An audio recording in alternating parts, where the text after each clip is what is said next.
Exercise. Look, man, for hundreds of thousands of millions of years and stuff, you've been like walking 9 miles a day and hunting saber-tooth tigers and mastodon and whatever the fuck else is out there. That's how we operated. We didn't sit in like a sedentary fashion in a chair as a couch potato, driving at a desk all day. Get some fucking exercise. I shouldn't have to explain it to you. Exercise, move more, eat better, pick up heavy shit, put it down. You will have deep restful. Like, I always sleep better when I have busy days. If I've been riding my bike for 2 or 3 hours, if I was at the dojo for 90 minutes, if I have a good workout, all of these things will let you sleep better. Big smash session, before bed, all of these things will let you sleep better. Get the exercise, get it daily, move more, eat better. Another one, which I don't do, but I've tried, which can be helpful, is hot baths before bed. Apparently hot, like heating up your body and then cooling it down very quickly before you go to bed, is very helpful. I have a hot tub, and whenever I use it before I go to bed, like, it's usually dark, I just kind of go back there, flip it open, and chill out, grab a tea. Sometimes it's just me, sometimes just me and the chick, and we're just sort of chill out there. But the hot tub is usually set to like 102, 103. You get out there, it's hot. I get out, it's cold as shit outside, obviously in the wintertime. And, but by the time you dry off and you get into bed, you're like, oh, it's just nice. It just feels like your body feels rested. It's tired. It just wants to sleep. Heating up your body with either a hot bath or a hot tub is always a good idea before bed. I don't do them very often, but I find them very effective if and when I do them. Another really important tip here for good sleep is your body isn't going to be able to go into deep restful sleep if you have a full stomach. I hate it. Like, I hate eating dinner at 8, 9 o'clock, 10 o'clock. Like, even times if there's an event or something happening and there's dinner and dinner's at like 8, 9 o'clock, I don't even usually eat like a full meal. Like, I'll eat dinner earlier. Like, I don't give a shit. I'll just have like a bunch of food or some snacks around 5 or 6 o'clock. And then when the dinner comes for the event, I'll just maybe have an appy or a drink or something. But I don't like going to bed with a full stomach. It's uncomfortable. Your digestive system uses a lot of resources to move food, digest it, and all that sort of stuff. And you're always going to get far, far better sleep. I find personally, if I stop eating after about 6 o'clock, that's the best. Sometimes it's hard to do if you're just chilling, you're watching something, there's a good movie on and you got snacks going. But my last meal of the day, like my dinner, is usually 5:30. I don't have late dinners. I tend to avoid eating late, and you'll always sleep better if you have more of an empty stomach, or several hours have passed since your last meal. Some people say, make sure it's at least 3 or 4 hours. For me, it's usually 3.5 hours or so. So that seems to work pretty good. Losing weight is pretty helpful. If you're fat, hate to tell you, but you're not going to get quality sleep. It's usually because you're going to be oxygen deprived. People that are overweight, obese, often are deprived of good quality sleep because they're not breathing properly. They're snoring. They stop breathing in the middle of the night. Just not good. So if you're overweight, there's lots of perks of losing weight aside from looking better, and women will be more attracted to you, obviously, but you'll also sleep better too. So lose the damn weight. The other point that I have to that as well is SpO2 monitoring, which is your blood oxygen levels. Your blood oxygen ideally should be like 98, 99%. Like 98 is great, right? They have these devices, and I got some of them queued up over here. So let's talk about that real quick since we're on that topic. I've been using these for a few years. I love them because you can't manage what you're not measuring at the end of the day.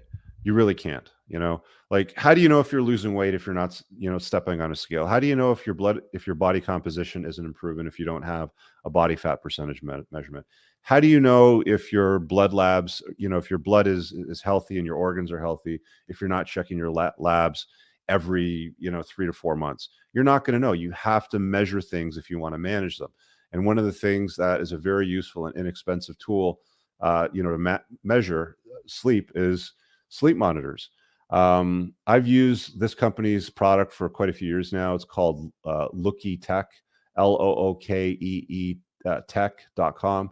So I just look it up. They're not paying me to say any of this. It's not an affiliate link or anything, although they should be paying me because I'm going to sell a shitload of these things for these guys. I used this one for several years. Unfortunately, it only lasted about 3 years, and then it just stopped working. It stopped collecting the data for whatever reason. I don't know if the battery died or there's something wrong with the cord. But I just ordered this one the other day because it just died on me. So this one kind of eliminates the cord situation. They're about the same price. They're about $200. And I think, if I'm not mistaken, they have a Black Friday sale on right now. So a lot of the stuff is on sale. So I just bought this one the other day. And it essentially tracks your blood oxygen levels. Do they have a picture here on the screen of the app? No, they don't have it here. But they have this app. Hang on. It might be if I click through over here. There it is. But they have this app like this, and it'll show you your recording time, drops, your average SpO2. 95% is kind of getting on the lower side. Ideally, you want it around 98, 97. Like I like mine higher than 90, 96, 97%.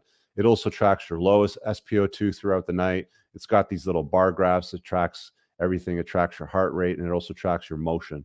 So if you're moving around a lot in your sleep, it tracks all those things.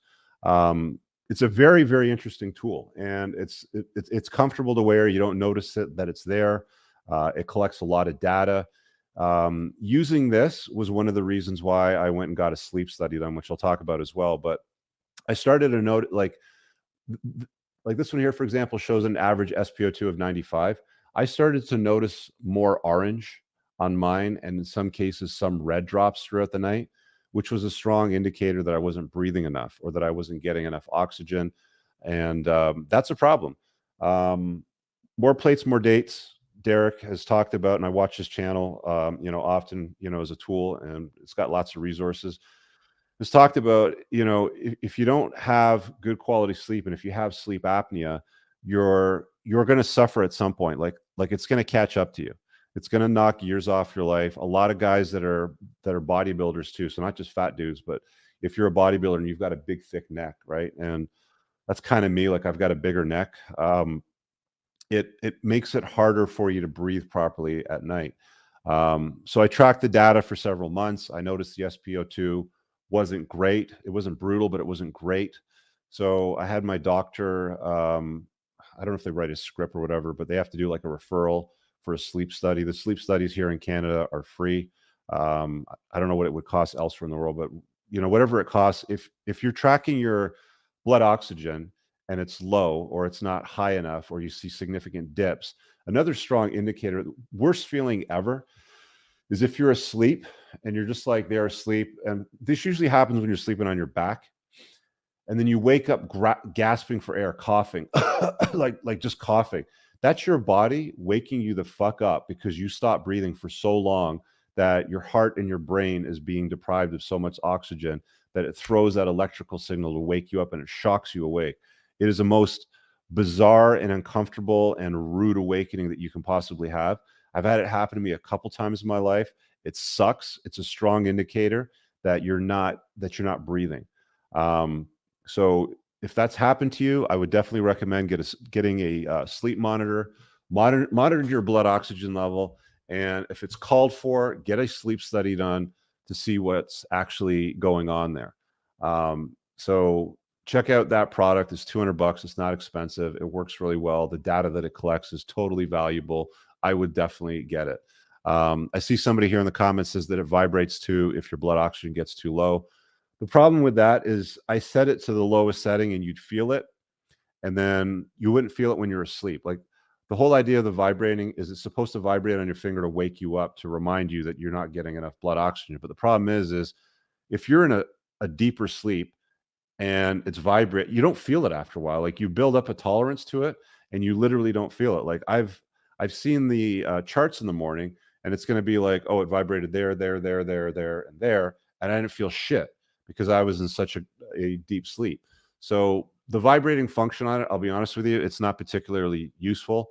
It's fine if you're, like you're falling asleep and you're not in the right position. It's fine if you get up in the middle of the night, take a piss or something like that, and you find that you're not breathing properly when you get back in bed, before you fall asleep. You'll feel it then, and you maybe switch positions to get better flow. But like, trust me, you, you are just going to sleep through it, right? Like you're not going to wait.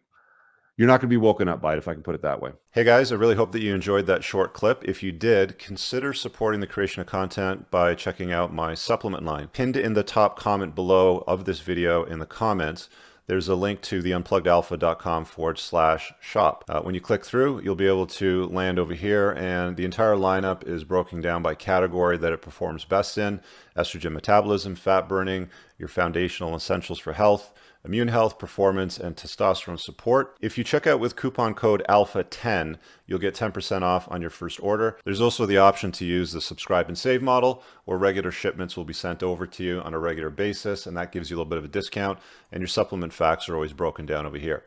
Thanks for watching. I hope you guys have an awesome day. And again, check out that link. It's pinned in the top comment below in this video. Peace out.